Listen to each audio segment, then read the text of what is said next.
Ich habe das Album von A bis Z allein gemacht, bis auf den Mix. Den habe ich extern gegeben. Das war eigentlich gar nicht der Plan.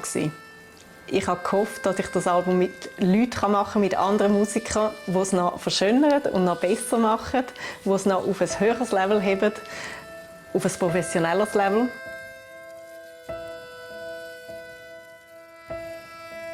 Und habe verschiedene Leute angeschrieben. Ich hatte auch ganz viele Soundideen. Ich habe Streicher drin, ich habe Bläser drin.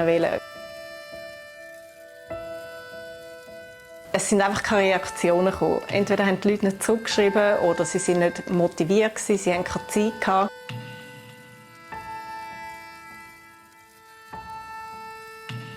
Und am Schluss bin ich da gestanden und dachte, was mache ich jetzt?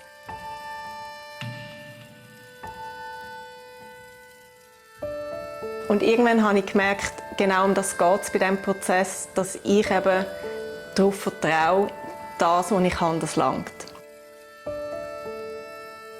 Und das hat geheissen, ich habe einfach alles genommen, was ich kann. Meine verschiedenen Instrumente, die ich spiele, meine Stimme, die ich eingesetzt habe für Perkussion. Ich bin auf den Klangweg gegangen in Toggenburg, habe Sounds aufgenommen, draussen in der Natur.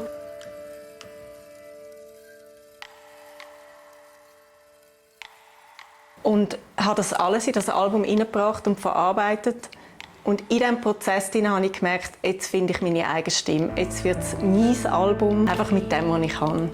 Und es war ein super Lernprozess, hinzustehen und zu sagen, das bin ich, nicht mehr und nicht weniger. Und sich nicht mit dem zu verstecken, sondern zu vertrauen, dass es gut ist.